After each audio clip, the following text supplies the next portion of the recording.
Buonasera professore, siamo tornati. Eccoci qua, pronti. Mi piacerebbe, prima di tutto, o antes que nada, vamos a hablar en español, agradecerle su participación con esta plática, con esta conferencia dentro del marco de la quinta edición del Diplomado en Diseño de la Vivienda Colectiva Contemporánea. Entonces, después del agradecimiento, pues voy a leer su currículum para, de una cierta forma, presentarlo a las personas que nos están siguiendo. ¿Sí? ¿Está funcionando? Bueno, que se grabe y luego ya la subimos. ¿No? ¿Se está grabando? Sí, está grabando. Ok. Bueno, entonces, el profesor Arnaldo Bibo Cecchini fue profesor de urbanismo y técnica urbanística, antes en Venecia y luego en Alghero. Actualmente es presidente de honor de la ACDC, Asociación Colectiva por el Derecho a la Ciudad. Es catedrático de técnicas de urbanismo.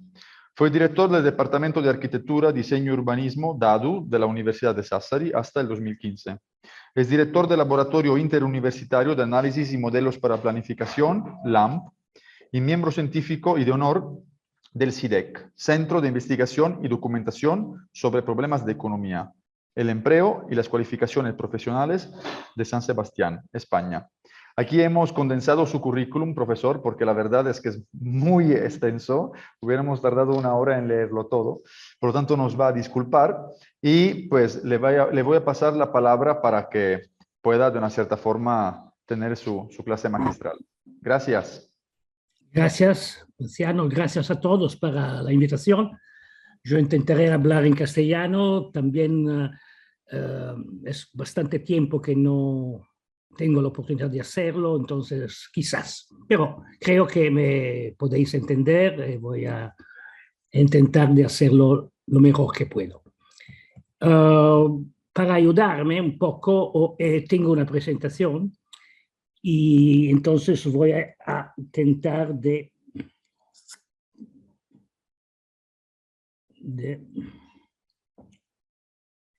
ok.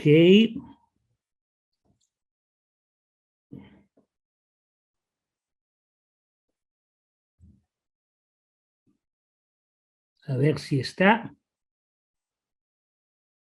¿Está?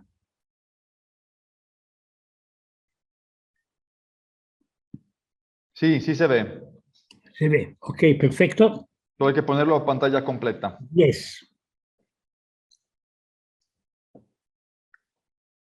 Aquí está.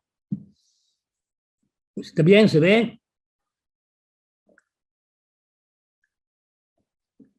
Sí. Puedo ir. Bueno. No se ve a pantalla completa, profesor, ¿eh? Se ve como reducido en PowerPoint. ¿Cómo es que no se ve? A ver. Esto lo pongo aquí. Así.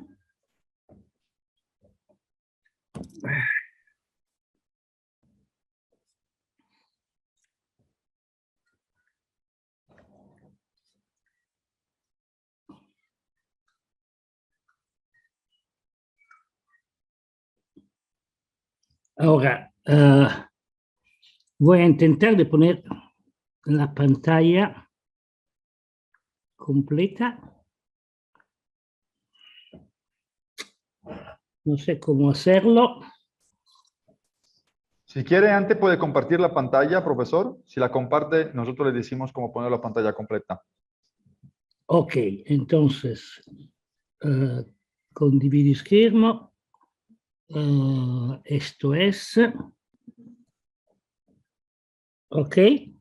Ok, entonces, allí abajo, donde dice el porcentaje, Sí.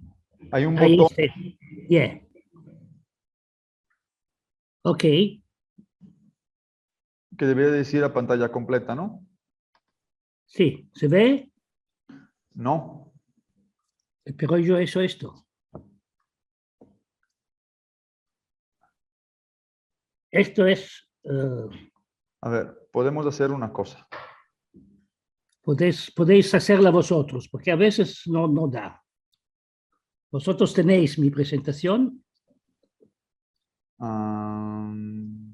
Sí, solo la tenemos que descargar. A ver si condivido.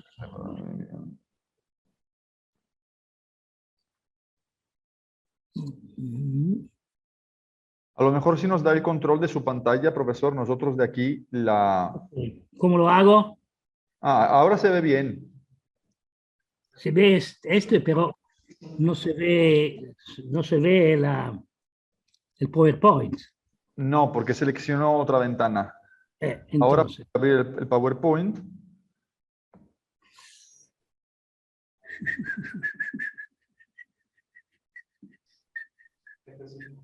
ok, condividi schermo. Voy a abrir el PowerPoint.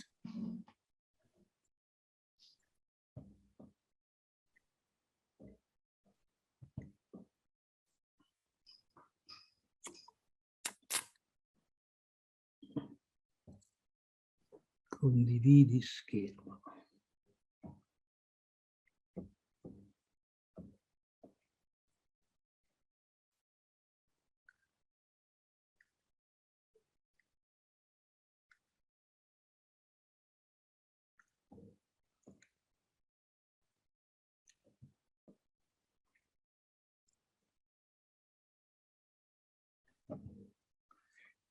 Ahora, Ahora yo sí, veo, ahora sí se ve. Entonces puede ir arriba donde dice presentaciones sí, y allí darle a... ¿Dónde está aquí?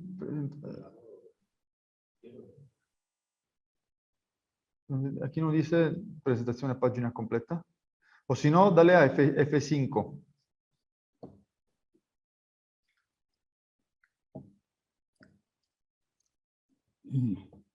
No se ve. Bueno, habrá que verla así. O sea, no.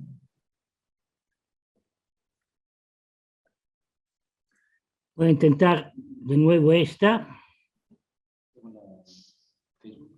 Un poco más larga, aquí.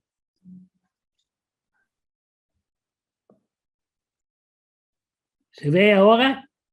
No, profe, ahora se ve solo usted. No se ve la presentación. No sé por qué.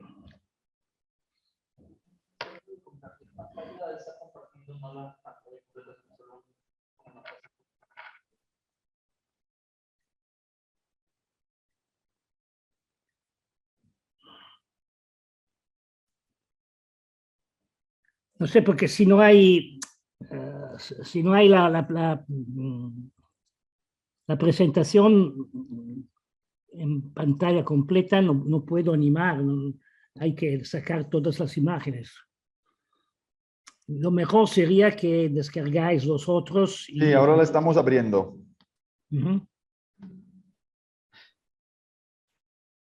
Ok. Ahora vamos a compartir.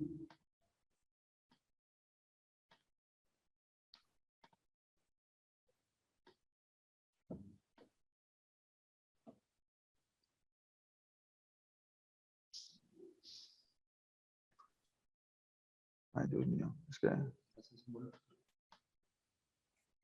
Pantalla, ocultar, vista moderada. Así. Muy bien.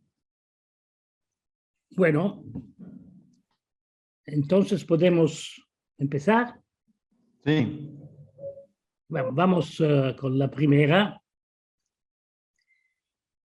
Bueno, la pregunta es, ¿qué es la ciudad? Porque tenemos muchas diferentes formas de organización del espacio donde viven muchas personas que llamamos ciudad. La pregunta es, ¿por qué podemos llamar Jericó hace 6.000 años? Ellos dicen 10.000 y han hecho una celebración por los 10.000. Bueno, no es muy importante. Podemos llamar Jericó ciudad y ciudades contemporáneas como Los Ángeles, podemos llamar ciudad al mismo que Jericó, o otras ciudades como Gubbio o Tenochtitlán. ¿Por qué? podemos darle a Jericho, que veis aquí, a Los Ángeles, que veis aquí, a Gubbio, que veis aquí, y a Tenochtitlan, que veis aquí, con el mismo nombre de ciudad. El número de habitantes, la organización, la tecnología, la vida en estos lugares es muy diferente, pero no hay ninguno que no acepte el hecho que llamamos ciudad estas organizaciones del espacio. Vamos yendo aquí, tocando, se ven las 4 imágenes. Vamos ahora a la próxima. ¿Qué es la ciudad? Bueno, yo he intentado de definir algunas características necesarias. Necesarias significa que hay otras, pero que estas son las necesarias para que una entidad, organización del espacio, se llame ciudad.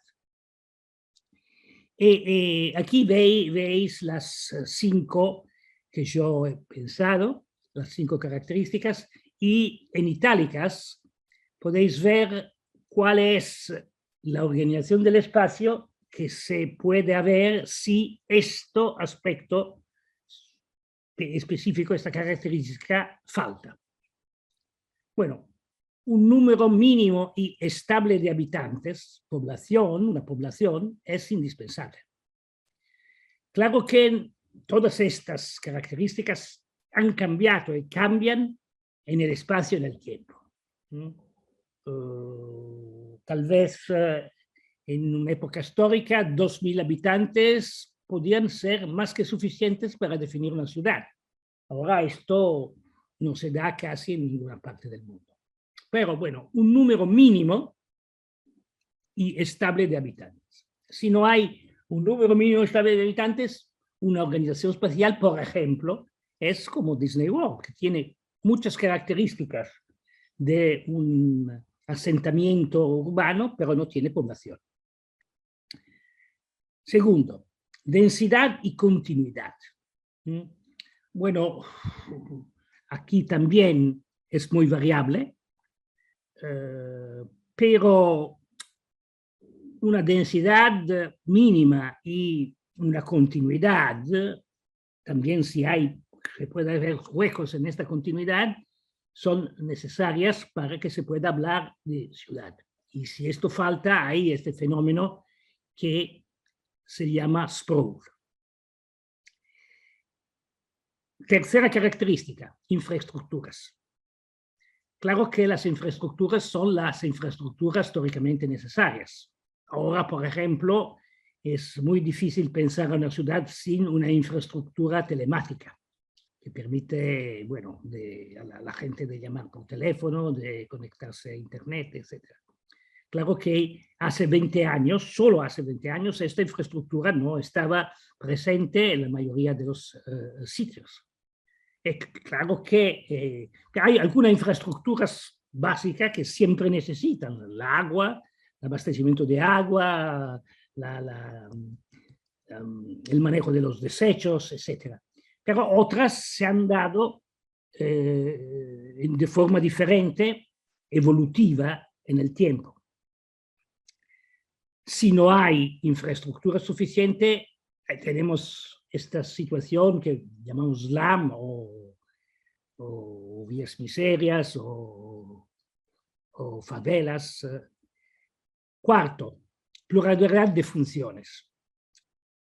En una ciudad hay, también en este caso, de una forma determinada históricamente, pluralidad de funciones, de tipo económico, de tipo social, de tipo de diversión, etc. Si no, hay este fenómeno que históricamente se ha llamado como company town, o sea, lugares donde solo hay las personas que viven porque son que están trabajando en en la fábrica de cercanía. Y último es diversidad. Una diversidad que tiene que ser diversidad de género, de edad, de culturas, de etnias, de estatus, de ingresos. No todos estos, pero varios de estos. Si no, hay este fenómeno que se llama gated city. O sea, es que estas 5 características, determinadas históricamente, con una gran variabilidad, población puede ser de, como decía antes, 2.000 habitantes hasta 40 o 50 millones de habitantes, pero estas características con esta variabilidad son necesarias para que haya esta entidad que llamamos ciudad. Esto son las ciudades que conocemos. Jericó, Gubbio, Tenochtitlán, Los Ángeles, tienen todas esta característica en su conjunto. En muchas ciudades, o hasta ahora se piensa en casi todas o en todas, hay otras características. Por ejemplo, hay un centro de poder, hay una jerarquía, hay una diferenciación de poder social y de género. La pregunta es, sabemos que es o que puede ser una ciudad, pero siempre fue así.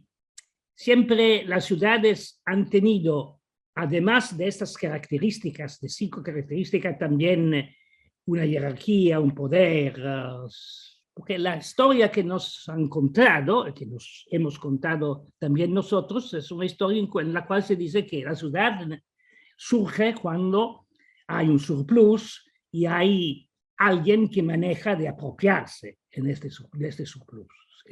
Existe una narración que nos dice que hay un link, una conexión estricta y fatal entre la ciudad, entre la organización que es a la base de la ciudad y la propiedad privada y la jerarquía. ¿Este es realmente así? Esta es la primera pregunta que vamos a... Aquí veis una forma de presentar la evolución del ser humano que es un poco diferente de las que vemos habitualmente, ¿no? Aquí vemos que no hay una evolución que dice de aquí, aquí, aquí, aquí, pero que hay varias ramas y estas convergen mezclando diferentes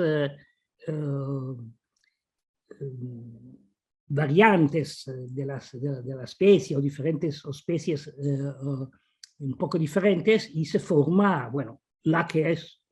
Esto un poco podría ser la idea que la ciudad nuestra es algo que tiene no un percurso lineal, sino un percurso como este. Bueno, otro aspecto que hay de decir es que nosotros cuando hablamos de ciudad, hablamos de algo que empieza 6.000, 5.000, 4.000 años antes de Cristo. O sea, es que son 5 o 6.000 años a partir de hoy. Como os decía, Jericó, los habitantes de Jericó, un poco por razones de marketing, dicen que han hecho 15 años, hace 15 años, han dicho, bueno, este año son 10.000 años que Jericó existe. Un poco, bueno, probablemente no es así. Pero como veis, en este diagrama, se puede ver que son al menos 1.000.000 de años, 300.000 años, que tenemos rastros de algo que puede ser considerado histórico. O sea, la prehistoria son muchas decenas de miles de años en las cuales algo se pasó. Y nosotros no lo conocemos porque no tenemos documentación directa y la documentación indirecta es siempre muy peligroso para interpretar. Pero es real que son solo 6.000 años que los seres humanos piensan a cómo organizar su vida, reflecten y, bueno, este es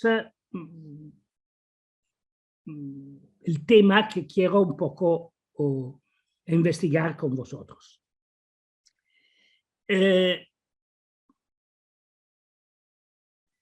Aquí veis unos libros, unos textos, 3 libros y un artículo, que son muy interesantes. Y hay que decir que estos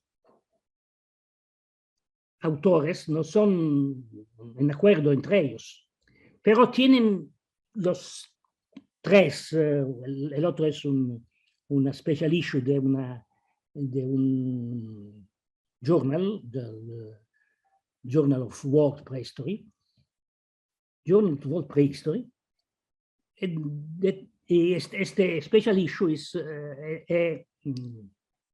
dedicado al tema, ¿no?, de la ciudad o de los asentamientos humanos.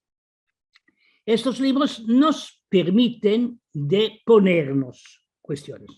Yo voy sobre todo a basar mi conversación sobre el último que veis, The Dawn of Everything, El alba de todo, que es un libro muy controvertido,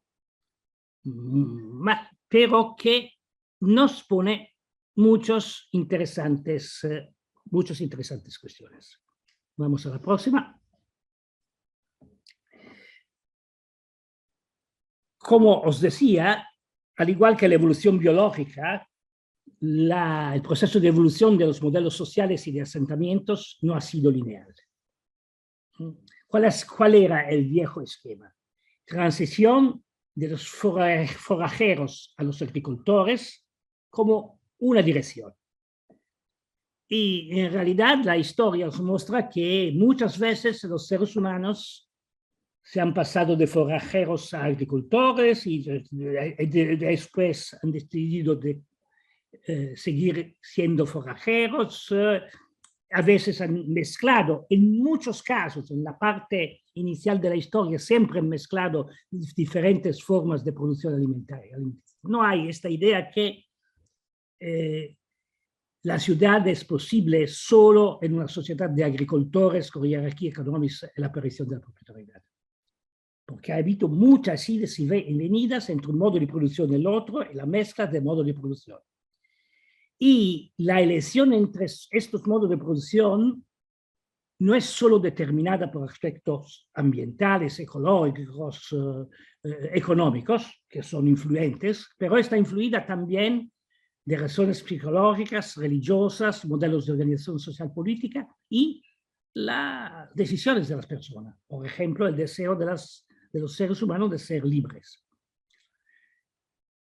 Tal vez la ciudad no sea el resultado de un proceso determinista, sino que abarque diferentes campos de posibilidades.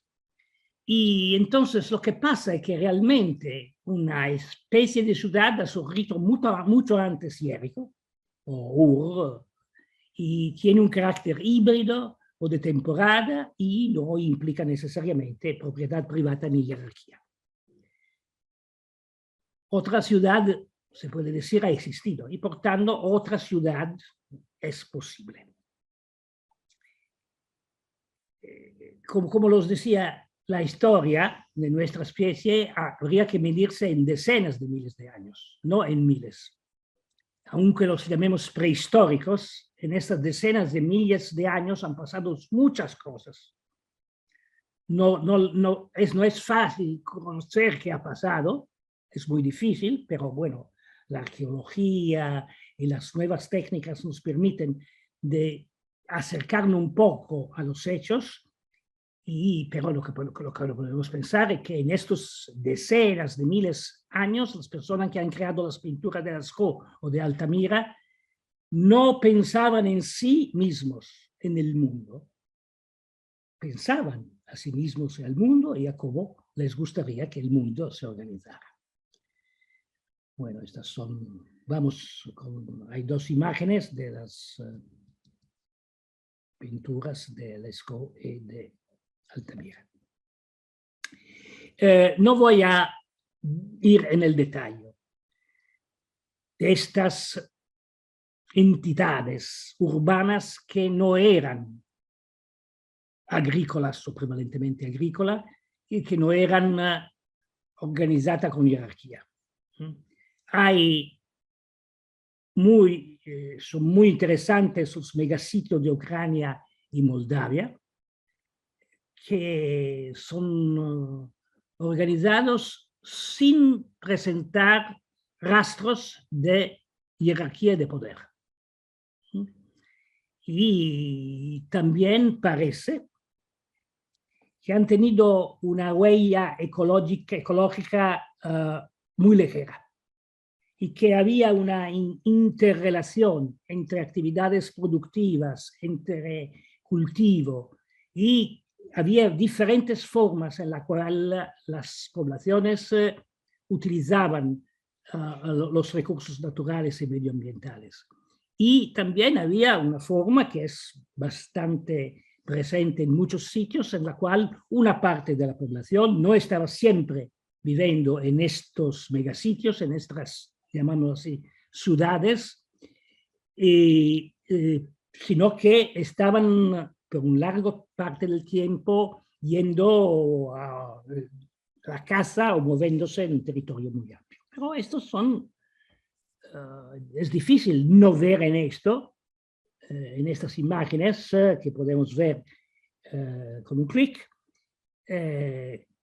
La cosa interesante es que, como veis, hay una distribución de viviendas y un centro vacío. ¿Qué era este centro vacío? No hay pruebas para decir qué era, pero no hay edificios, no hay acrópolis, no hay centro de poder, no hay centro religioso. Podría ser muchas cosas diferentes. Podría ser un encierro para animales, podría ser un lugar de juego, podría ser un lugar de convenios, de fiestas. Bueno, no lo sabemos, pero no es una acrópolis, no es otra. Otros ejemplos de formas diferentes de organización urbana antecedentes las ciudades históricamente conocidas. Esto es Çatalhöyük, es en Turquía. Y bueno, también Çatalhöyük es diferente, no tiene tampoco acrópolis y hay una organización, vamos a ver, clicar con un clic, que es de muchas casas que tienen esta característica rara que en los muros de estas casas hay muchas pinturas, hay lugares ceremoniales, hay lugares de culto. Bueno, esta es un poco la estructura y la cosa muy interesante es que el acceso a la casa irá por el techo. Y bueno, esto hay una estructura, en este caso también sin centros de poder. Bueno, también hay ciudad como Uruk, la ciudad que se considera como la primera, bueno, no necesariamente, y también Uruk, bueno, es muy diferente de los megasitios ucranianos, porque su configuración arquitectónica es con todo nudo, sin pulpa circundante. El lugar más importante es la Casa del Cielo, Leagna, pero bueno, también la organización de la ciudad de Uruk, que es una ciudad en la cual había un rey, la ciudad de Gilgamesh, de la epopeya de Gilgamesh, todavía hay indicaciones muy claras que había en esta ciudad, y lo dice la misma epopeya de Gilgamesh, estructura de gobierno democrático, podemos decir nosotros, o sea, es que las personas estaban involucradas en el proceso de decisión y de gobierno, involucrada a diferentes niveles y bueno,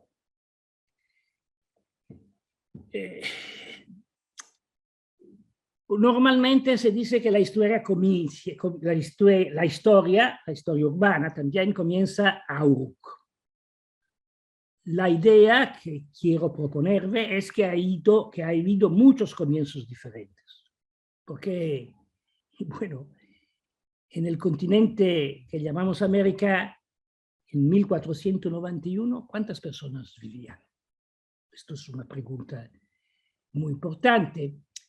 Claro que había, lo sabemos que había asentamientos urbanos muy importantes, los más grandes del mundo en esta época probablemente, pero había también asentamientos de otro tipo, urbanos de otro tipo, por ejemplo en las Amazonas, que son muy poco conocidos, desde que probablemente el 95% de los habitantes del continente que llamamos América desaparecieron en los primeros años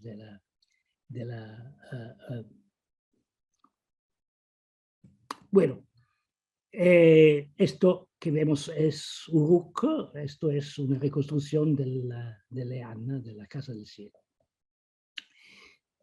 Hablando de Amazonia, hay en este special issue del Journal of World Prehistoric,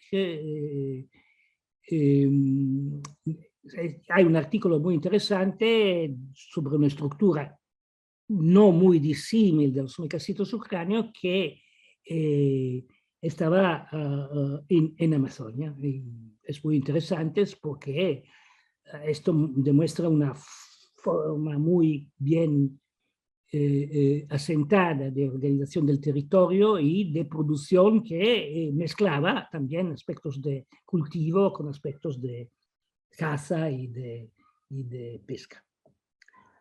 Bueno, esta es una reconstrucción histórica de cómo eran estos megasitios en Amazonas. Bueno, para terminar esta parte, yo creo que estamos bastante cerca, me dirá Graziano cuánto me queda. Para terminar esta parte, para ir muy rápidamente a la segunda parte, el asunto que quiero proponerle es que los modos de producción, las formas de propiedad, los dispositivos de gobierno, la organización del territorio han sido numerosos y diversos, a menudo entrelazados en combinaciones a veces imprevisibles. Todo ello influido por las condiciones ambientales, la geografía, la competencia por los recursos, pero no determinado por ellos. No hay una historia única ni un desarrollo necesarios. Las ciudades tienen muchos rasgos en común, pero los modos de producción, la forma de propiedad, los acuerdos gubernamentales y la organización del territorio no son comunes a todas. Los modos de producción, la forma de propiedad, los dispositivos de gobierno, la organización del territorio han sido a menudo objeto de reflexión y de decisión conscientes. Esto es muy importante. No tenemos que pensar que nuestros ancestros han sido personas que querían pensar a cómo vivir y a cómo organizar su vida.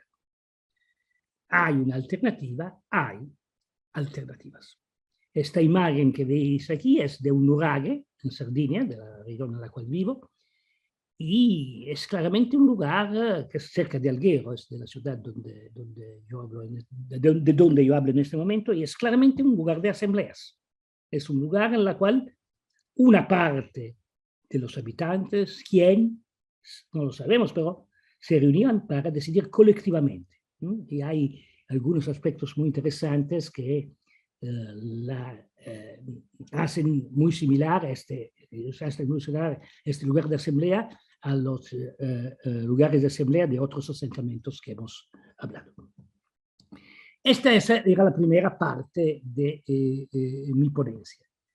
No sé si hay preguntas y sobre todo quiero pedir a Graziano cuánto tiempo me queda para finir, para terminar.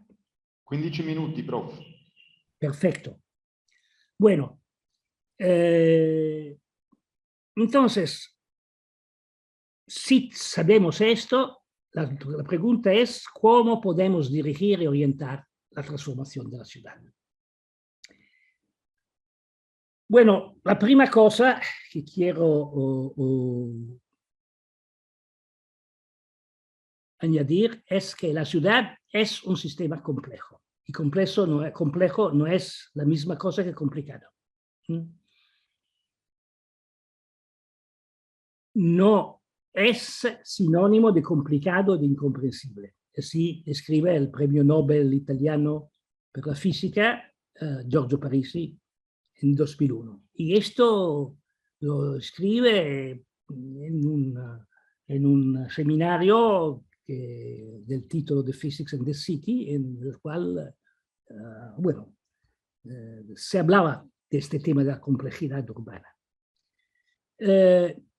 La ciudad, ¿qué significa decir que la ciudad es un sistema complejo? Significa dos cosas. Una, la más normal, es que es un sistema que hecho de varios cuerpos, en este caso muchos cuerpos, muchos objetos, y que interactúan de forma no lineal. Y si hablamos de interacciones no lineares y de retroacciones, sabemos que esto produce automáticamente, podemos decir, una sorta de impredecibilidad. Lo vamos a ver en un momento. Pero la complejidad de la ciudad, de los sistemas sociales, es mayor, porque no solo es objetivamente complejo por ser un sistema de partes que interactúan de forma no lineal, pero también es hecha de actores, o sea, de personas que, como decía antes, que deciden, que toman decisiones, que esas decisiones a veces no son las decisiones que nos gustan. A veces nos gustan, pero eso lo hacen. Entonces, ¿qué implica esto? Implica que para gobernar el futuro de la ciudad no se puede prever cuál será el futuro de la ciudad. Esa es una paradoja, ¿no? Prever el futuro no se puede, pero es necesario hacerlo si queremos planificar. Vamos con un clic. Aquí es un ejemplo de complejidad del libro de Giorgio Parisi, que se intitula En vuelo de estorninos. Y bueno, el estudio de la complejidad, cómo se dan estas formas y este modo de organizar el vuelo de esos pájaros, de esos estorninos. Bueno, no voy a entrar en el detalle, simplemente aquí, si queréis podéis verlo, se enseña que un sistema complejo no tiene necesariamente que tener muchos elementos o muchas interacciones. Lo importante es que esas interacciones sean no lineares. Esto es un ejemplo de un juego muy simple creado por Conway, por un matemático, y que dice que con dos estados, sí, no, muerto, vivo, y con dos reglas de transformación, se puede construir un sistema intrínsecamente imprevedible. O sea, es que no sabemos si tenemos una configuración inicial dada, como en general, lo sabemos en muchos casos, porque lo hemos visto, pero en general, cuál será el modo en el cual el sistema evolúa y termina. Y sí termina. Bueno, no tengo tiempo para enseñarle unos ejemplos, pero si queréis, esto es muy interesante.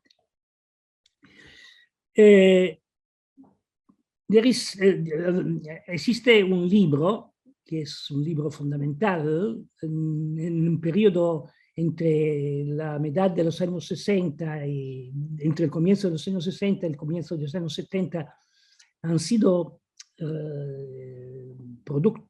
escritos varios libros fundamentales, que uno de estos es el libro del padre, de uno de los padres de la ecología, que se llama The Closing Circle, en el cual Barry Commoner enunció sus 4 leyes de la ecología.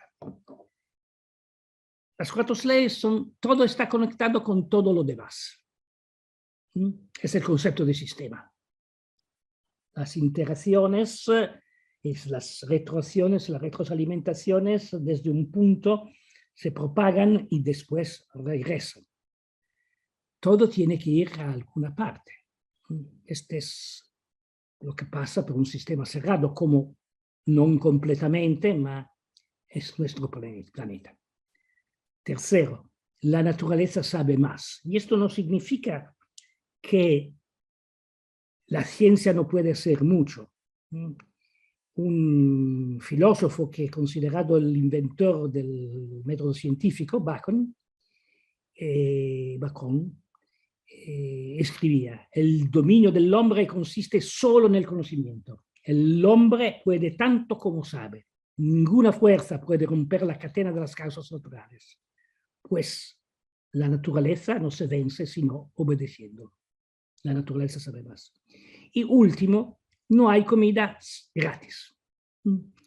Esto es muy interesante porque como utiliza esta expresión, que es un viejo adaco estadounidense, varios años antes del texto que se llama There is no such thing as a free lunch, no hay almuerzo gratis, de Milton Friedman, que interpreta estas de una forma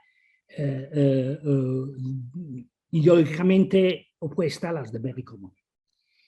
¿Qué significa no hay almuerzo gratis? Significa que no se puede salir de las crisis sin que alguien salga perdiendo y alguien ganando. Cualquier progreso significativo implica que hay una intermediación de algunos costes previamente externalizados. ¿Quién los paga? Es la cuestión crucial. Y si tenéis tiempo para ver este pequeño vídeo de un film de Sergio Leone, podéis ver que también en las crisis más graves hay alguien que gana.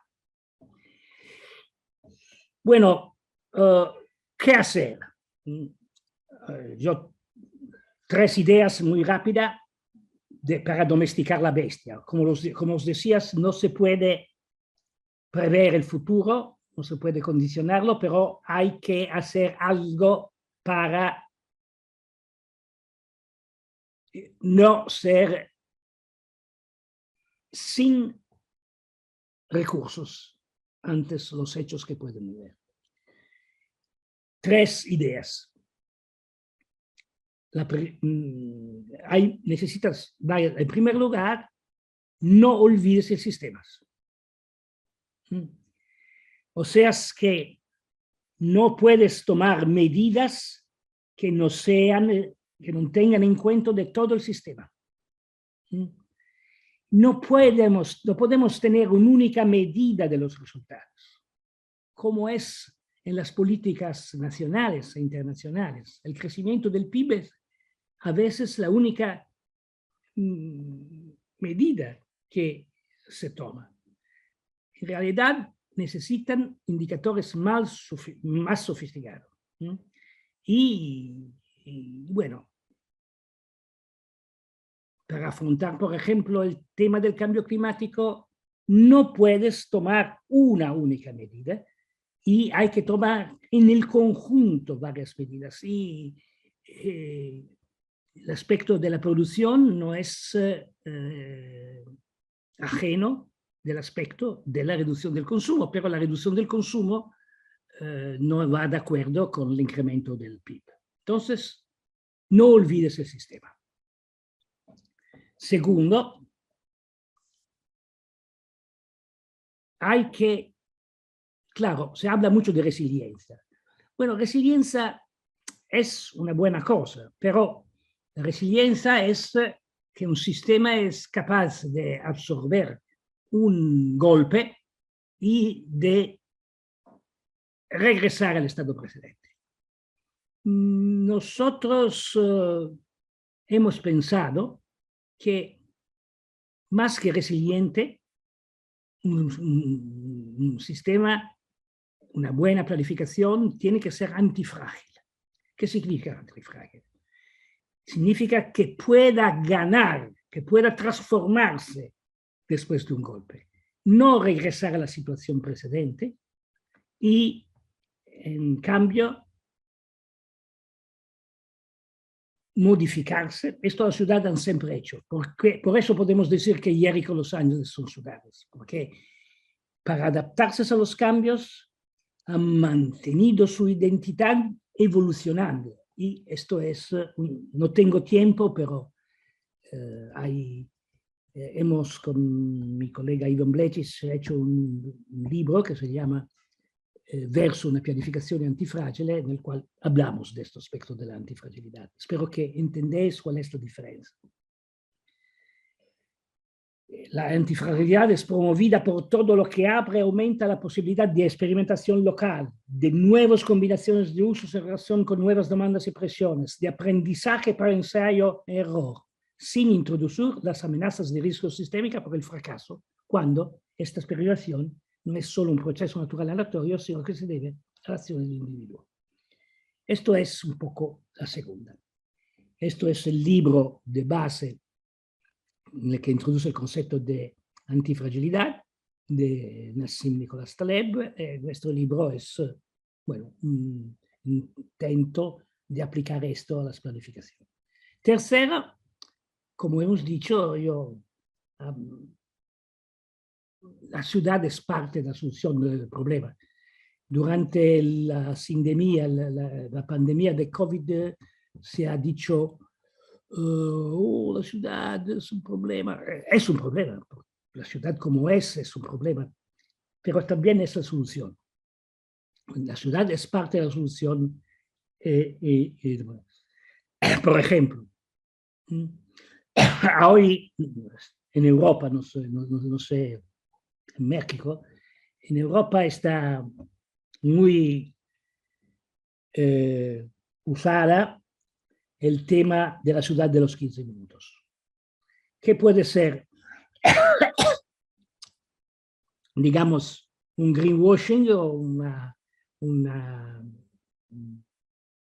máscara? O puede ser una parte de la solución. Eso es la ciudad del 15 minutos, la repoblación de las zonas del interior, etc. Pero no puede ser como era, porque la ciudad de 15 minutos en algunos barrios ya está. Es que otros barrios no tienen nada de esto. Entonces, para hablar de ciudad de 15 minutos, o sea, para considerar la ciudad parte de la solución y no del problema, tenemos que ponernos en una perspectiva completamente diferente, cambiando la referencia y el destinatario. No es el destinatario, no es el varón sano, empleado, autónomo, garantizado, sino partiendo de los más frágiles, de sus necesidades y de sus derechos. O sea, es un proyecto de ciudad para todos y cada uno. Esto es la última, y la última es muchas gracias. He terminado.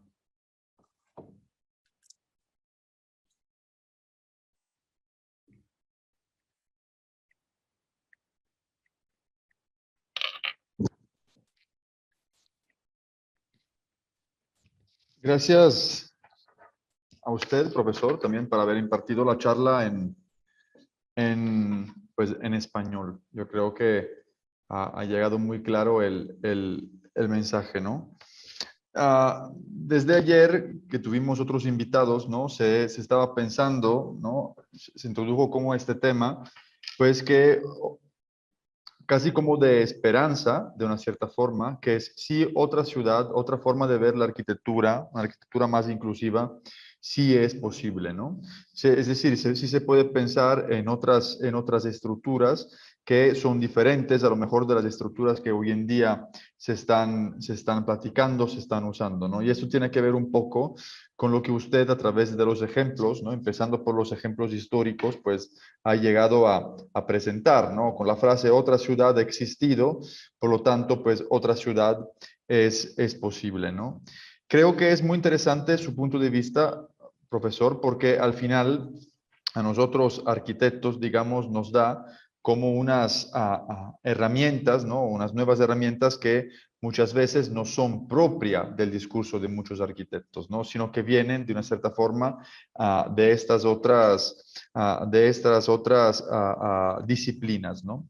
Una de las cosas que más me ha interesado, que creo que es, digamos, muy, muy fuerte, además de todas las demás, claramente, que tienen un grande valor, es esta visión sistémica, ¿no? De la problemática, ¿no? Es decir, que llegamos a un entendimiento, pues, de la complejidad, que como usted bien decía, ser complejo no quiere decir ser difícil, ¿no? Más bien la complejidad es otra cuestión, y que la complejidad, pues, al final, solo la podemos, de una cierta forma, entender y resolver a través de un pensamiento sistémico, ¿no? Entonces, me gustaría hacerle una pregunta. Dentro de esta visión compleja de la ciudad y dentro de una visión compleja y sistémica de la ciudad, ¿cuánto, según usted, digamos, de una cierta forma, se debería de retomar el discurso de la vivienda colectiva, ¿no? Como herramienta, de una cierta forma, como ingrediente, de una cierta forma, para poder resolver en parte unas dinámicas urbanas negativas?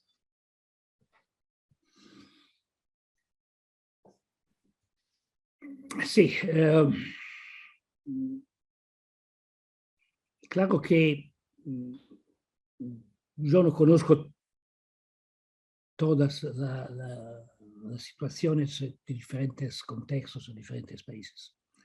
En mi última slide he puesto que esta ponencia es en memoria de Mike Davis. Mike Davis falleció hace 3 días. Y no sé si lo conocéis, pero es un geógrafo, un urbanista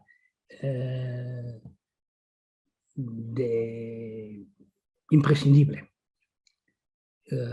Su estudio sobre New York, la città di Quarzo, la ciudad de Cuarzo, y su libro sobre las favelas, sobre los slums, la città degli slum, la ciudad de las favelas, de los barrios, son imprescindibles para quien se ocupa de urbanismo y de arquitectura. Mike Davis, bueno, y también, como habéis visto, después que me he jubilado, con algunos amigos y colegas hemos fundado esta asociación para el derecho a la ciudad. ¿Qué es el derecho a la ciudad? Bueno, claro que en primer lugar es el derecho a la vivienda. Y bueno, el derecho a la vivienda está en muchas constituciones de muchos países, está en acuerdos internacionales, está en los programas de UN Habitat, pero no es realmente reconocido como un derecho concreto. Y también el derecho a la vivienda, en nuestra perspectiva, de la perspectiva del derecho a la ciudad, de Lefebvre, es que derecho a vivienda es en el mismo tiempo derecho a ser influyentes en las decisiones. Esto es un tema que me parece muy importante, que concierne la ciudad. Y también de tener, además que la vivienda, en la sindemia, en la pandemia de COVID-19 en Europa se ha visto muchísimo. Bueno, creo también en los Estados Unidos también, no sé, no conozco los datos de América Latina. Pero se ha visto muchísimo que los barrios donde viven las personas más vulnerables, los más pobres, son los barrios en los cuales la tasa de mortalidad era, o las etnias en Estados Unidos, era mucho más grande. Pero no es solo en casos extremos. Por ejemplo, la tasa de malalías cardíacas, de obesidad en los barrios más pobres es mucho más alta que en los otros barrios. Entonces, es una cuestión de vivienda, y regreso en un minuto a este tema, pero es una cuestión de organización de la ciudad. Una vivienda aceptable en un contexto de barrio no aceptable, entonces es algo, pero no es suficiente. Y eso es la razón por la cual en muchos sitios los habitantes de en situaciones precarias no quieren ir en áreas, en viviendas más dignas, digamos así, que pero son en barrios en la cual no hay posibilidades de relaciones, de actividades económicas, etc. Claro que la base es la vivienda. Pero el dato casi increíble es que en frente a este dato, o sea, es que hay una desigualdad en los efectos de la pandemia tan fuerte en diferentes barrios, los pilares de inversión, que son muy elevados en Europa, no se acercan a este problema. No hay euros para la vivienda colectiva. Y esto es un hecho que, bueno, parece que hace sí que la situación pueda permanecer como es.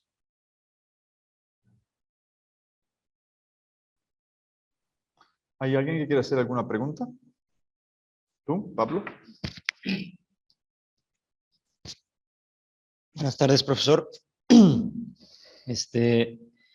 Quería preguntar, aprovechando esta contextualización temporal que hubo al principio de la plática, saber si todavía en América Latina es necesario, para conceptualizar ciudad, si es necesario seguir tomando en cuenta una colonización tan violenta como la que se vivió aquí, que pueda justificar esta informalidad urbana y tal vez partir de ahí para hacer una nueva ciudad, un nuevo sistema. O sea, pensando que la informalidad podría ser un referente o un cimiento para una nueva ciudad.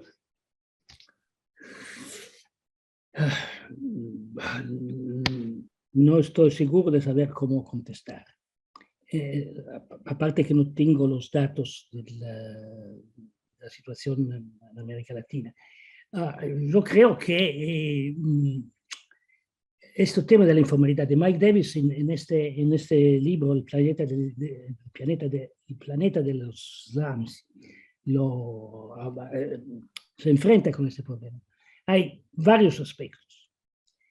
Un aspecto es pensar que la informalidad pueda ser un modelo de organización económica sustitutivo a otros modelos. Y me parece muy problemático. Otra cosa es pensar el hecho que la informalidad, bueno, en Italia, los habitantes de una ciudad bellísima que se llama Nápoles han sido siempre considerados como gente que le gustaba mucho divertirse y no trabajar. Los datos dicen que ellos han siempre trabajado muchísimo. Y solo que la estructura económica en el pasado sobre todo, pero también hoy, hacía que ese trabajo era un trabajo sin planificación, del día por día. Cada día ellos salían para inventarse una forma de comer. Entonces, esta fuerza, ¿no? Y hay datos, hay ejemplos que lo demuestran, esta fuerza de las personas que son capaces de buscar y de encontrar, no solo de buscar, sino de encontrar salidas, es un elemento fundamental. O sea, es que no sé si la informalidad es la base económica del cambio, pero el impulso que la gente ha para buscarse la vida es un factor impresionante. No se puede pensar, por ejemplo, a proyectos de regeneración urbana sin poner en campo esto. Otro grande urbanista, que como Greber, que es un sociólogo, un antropólogo, es del pensamiento anarquistas, que se llama Collie Ward, era un fuerte, ha hecho un libro muy interesante sobre estos, En Inglaterra, no en un país de América Latina o un país en vía de desarrollo. En Inglaterra, él decía que la autoconstrucción es un momento fundamental para abarcar con el tema del derecho a la casa.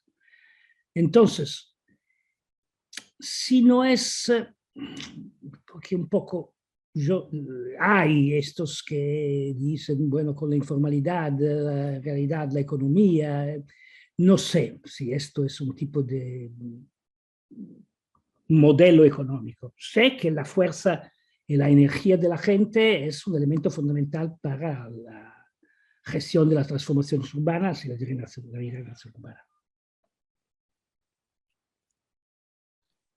Muy bien. ¿Alguien más quiere preguntar al profesor?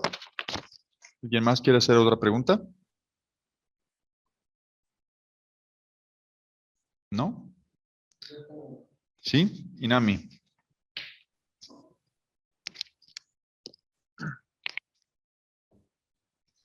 Hola, profesor. Mucho gusto. Soy Inami. Me gustaría saber un poquito más. Bueno, me intrigó mucho lo de cómo entraban por la parte de arriba y ver cómo ve usted esta evolución de la cuestión de poder habitar. O sea, hacia dónde cree que va. Sé que saber el futuro es diferente, lo mencionó. Digo, difícil, pero ¿cómo cree que va, hacia dónde cree que va esta evolución? Bueno, no sé, hay varias hipótesis sobre el hecho que utilizaban los techos. O sea, es que el nivel de paseo era al nivel de los techos, y se iba ahí para abajo con escaleras. A veces, algunos dicen para protegerse de los animales selváticos, que eran también parte de este ecosistema. No sé, realmente yo no sé, creo que ninguno sabe esto. La cosa muy interesante es que estas casas eran más que una casa. O sea, es que eran casi todas iguales como dimensión, pero en cada una se daban actividades diferentes, una de las cuales, la más importante, era ritual o religiosa, no sé cómo llamarla. Poco se sabe de lo que pasó antes de la invención de la escritura. Pero mucho. La segunda parte de la demanda es cómo preveo la evolución de qué. Sí, como el futuro de la ciudad y de la vivienda. No lo sé. Como decía, no se puede prever el futuro. Prever muy difícil, especialmente el futuro, decía un poco bromeando. Yo pienso que la ciudad realmente es el nicho ecológico de nuestra especie. Hemos producido algunos vídeos sobre esto. Voy a enviar a Graciano el link al canal de YouTube donde hay esos vídeos. El nicho ecológico de nuestra especie. Entonces, yo no creo que la ciudad va a morir. O sea, si muere la ciudad, muere nuestra especie como la conocemos.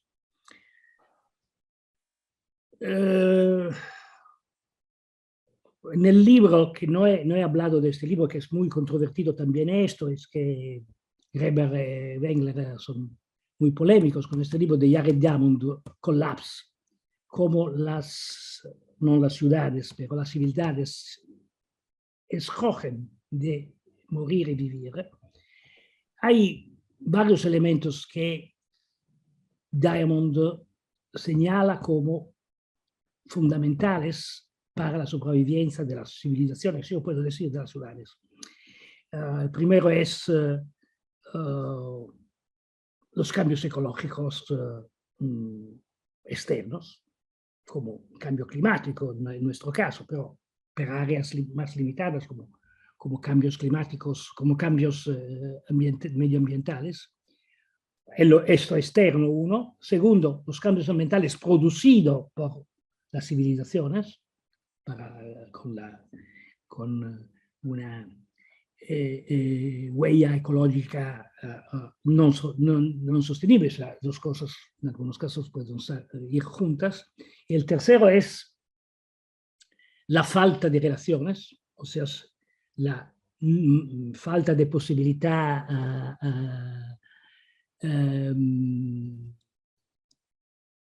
de cambiar ideas y objetos, comerciar en el senso largo. El comercio por mucho tiempo ha sido más que económico, relacional y muy importante. Entonces cambiaban objetos, pero estos objetos hacían ríos largos, eran más una forma de conocerse, de conocer el mundo. La falta de vecinos, de relaciones, la presencia de enemigos. Claro que muchas ciudades y muchas civilizaciones se han destruido porque han encontrado enemigos muy fuertes al cenit de su fuerza y de su riqueza. La civilización árabe ha sido destruido con la destrucción de Bagdad, de una fuerza de enemigos externos imparables como sus mongolos. Y estas son las condiciones, digamos, externas o en relación al exterior. Y después hay dos más que son la falta de cohesión social y la desigualdad, que sí, yo creo que tenemos dos amenazas para la ciudad. Creo que son la primera en el medio periodo, el cambio climático, y la desigualdad social en el breve periodo. Si se logra intervenir en contra de esos factores, hay un futuro para la ciudad. Si no, no sé.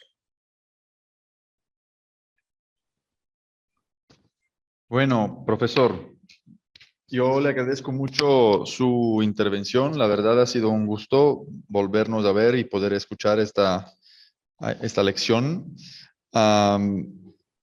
Espero que el texto de esta conferencia lo quiera publicar, lo quiera compartir en la próxima edición de nuestro libro, ¿no? Porque creo que puede aportar realmente muchísimo conocimiento y otro punto de vista, ¿no? Sobre esos temas que tratamos. Entonces, Claro que sí, y alguien me pregunta si puedo hacer una pequeña bibliografía, algunos libros recomendados. Mañana o pasado mañana te los envío, un listado de... Perfecto, yo lo voy a compartir. Okay. Muchísimas gracias, profesor, por su tiempo. Le deseo lo mejor. Gracias a vosotros por la oportunidad y, bueno, si habrá otras ocasiones, aquí estoy. Hasta luego. Hasta luego, que esté bien. Bye.